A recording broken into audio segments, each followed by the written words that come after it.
Hello student, आज हम करते हैं प्रायिकता में न्यू टॉपिक क्लास 12th के अंदर स्वतंत्र घटनाएं। स्वतंत्र घटना क्या होती है कि यदि एक घटना की सूचना दूसरे घटना की प्रायिकता पर कोई प्रभाव नहीं डालती तो वो घटनाएं क्या कहलाती हैं? स्वतंत्र घटनाएं कहलाती हैं। मतलब पहले के घटित होने की प्रायिकता दूसरे की प्रायिकता पर और दूसरे की घटित होने की प्रायिकता पहले की प्रायिकता पर कोई प्रभाव नहीं डालती, तो उसको स्वतंत्र घटनाएं कहते हैं। जैसे देखो क्या है, एक बैग के अंदर 8 काली और 6 सफेद गेंदें, मतलब 8 ब्लैक और 6 वाइट। ठीक है, 2 गेंदों को प्रतिस्थापन के द्वारा एक एक करके निकाला जाता है। ठीक है, तो काली आने की क्या प्रायिकता है? तो देखो क्या है कि जैसे पहले काली गेंद आने की प्रायिकता क्या होगी? 8/14, क्योंकि कुल गेंदें 14 है। अब प्रतिस्थापन करके निकालना है, मतलब पहले गेंद निकाली फिर उसको रख दिया, फिर दूसरी बार काली आने की क्या प्रायिकता है? ये भी 8/14। तो मतलब पहली काली निकलने के बाद दूसरी काली पर कोई प्रभाव नहीं है। ठीक है, अगर प्रतिस्थापन के द्वारा कर रहे हैं तो इस टाइप की घटनाओं को क्या कहते हैं? स्वतंत्र घटनाएं। जैसे किसी पासे को फेंकना, सिक्के का उछालना, प्रतिस्थापन द्वारा वस्तुओं को निकालना या पर्सन द्वारा किसी प्रॉब्लम को सोल्व करना, ये सारी क्या होती है? स्वतंत्र घटनाएं होती हैं। तो आप जब भी स्वतंत्र घटना के उदाहरण में लोगे तो क्या होगा? पासे का फेंकना, सिक्के का उछालना, प्रतिस्थापन द्वारा वस्तुओं को निकालना,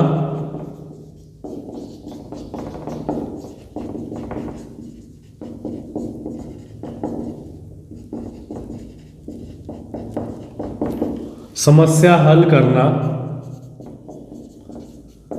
ये सारी की सारी क्या है? स्वतंत्र घटनाएं हैं। अब देखो क्या है, मैथमेटिकली कैसे करेंगे। 2 घटनाएं ए तथा बी स्वतंत्र घटनाएं कहलाती हैं यदि पी ए इंटरसेक्शन बी बराबर पी ए गुना पी बी, तो दोनों की दोनों घटनाएं क्या होंगी? स्वतंत्र घटनाएं होंगी। ठीक है, मतलब पी ए गुना पी बी अगर पी ए इंटरसेक्शन बी के बराबर है तो दोनों घटनाएं स्वतंत्र घटनाएं होंगी।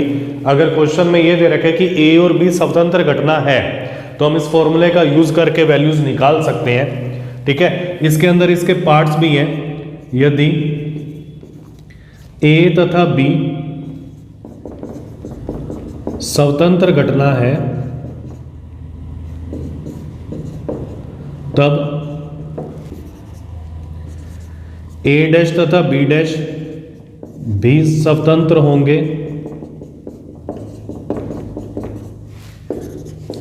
ए डैश तथा बी भी स्वतंत्र होंगे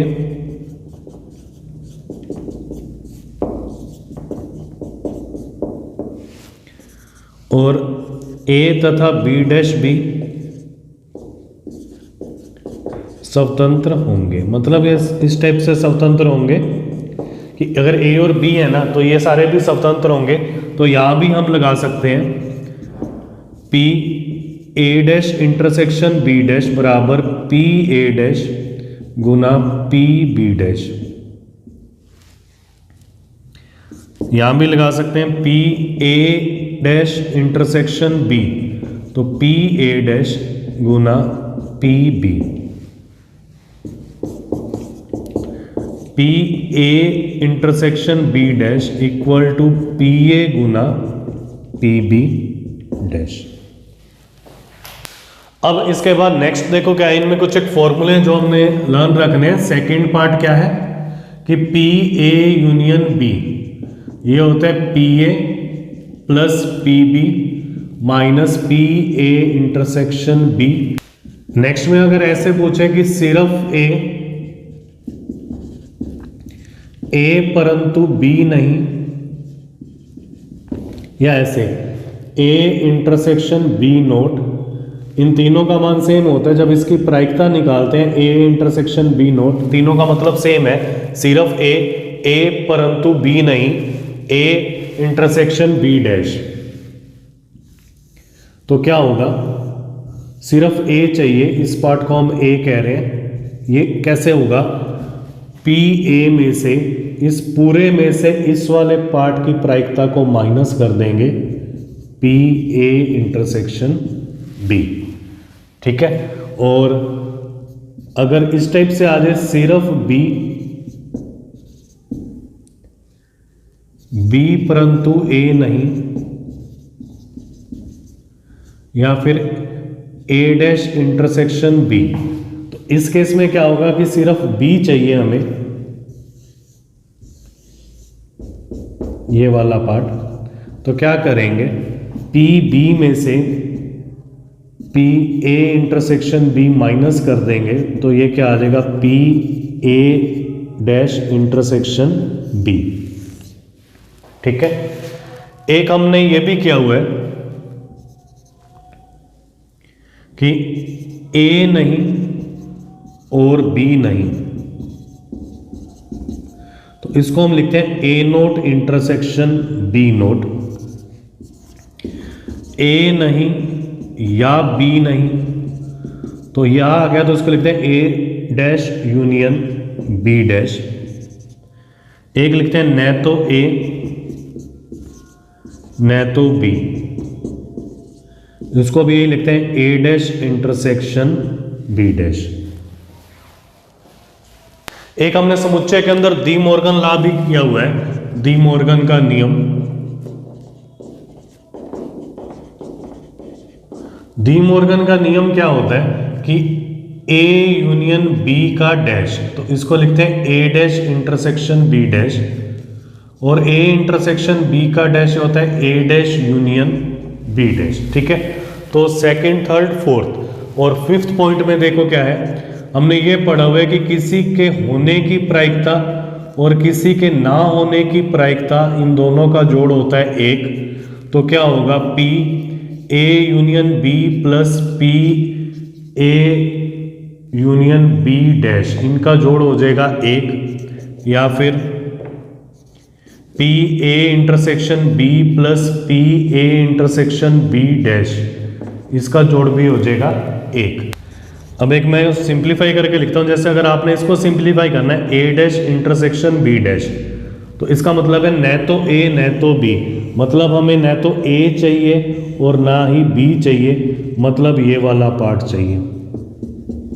तो हम क्या करेंगे, या तो इसको डी मॉर्गन लॉ से ऐसे लिख सकते हैं, पी ए यूनियन बी का डैश, फिर इस फॉर्मूले से लिख सकते हैं 1 minus P A union B. तो ये सीधा यही आ गया, देखो इस पूरे की प्रायिकता होती है 1 में से ए यूनियन बी माइनस कर दिया, तो आ गया P A dash intersection B dash. ठीक है, ऐसे ही अगर हम ये निकालें ना,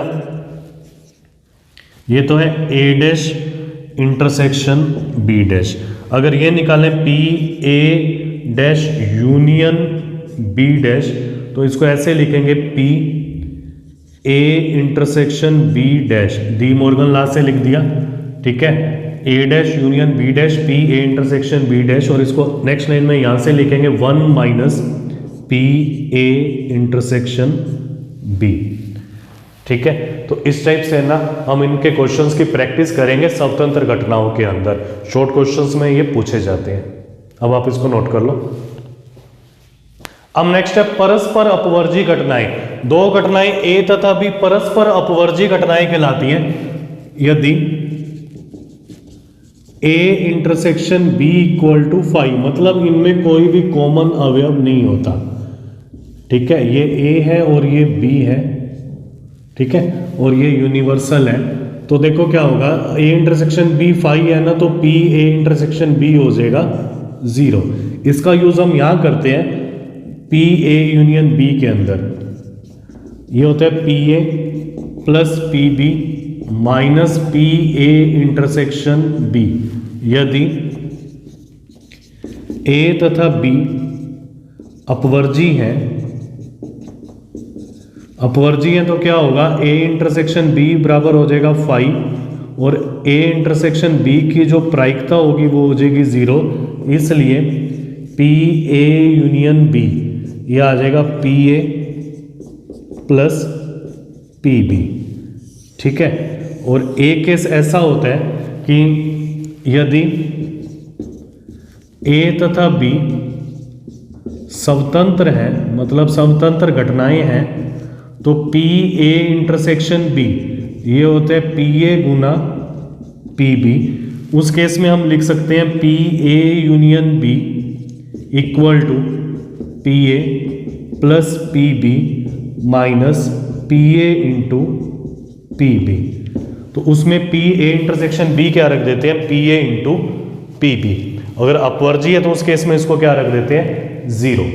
अब क्वेश्चन क्या है कि एक न्यायिक सिक्के और अभिनत पासे को उछाला गया। अभिनत पासे का मतलब है कि सबके आने के सेम चांसेस हैं, ठीक है। तो घटना ए क्या है कि सिक्के पर चित्त प्रकट होता है, और बी क्या है, पासे पर संख्या 3 प्रकट होती है। तो हमें यह चेक करना है कि ए और बी स्वतंत्र घटना है या नहीं। अगर हम ये सिद्ध कर दें कि पी ए इंटरसेक्शन बी बराबर है पी ए और बी स्वतंत्र घटनाएं हो जाएंगी। तो हमने क्या किया है, एक तो सिक्के को उछाला और उसके साथ अभिनत पासे को उछाला है। तो आउटकम क्या बनेंगे, अगर सिक्के पे हेड आते हैं तो पासे पर 1 आ सकता है, 2 3 4 5 और 6।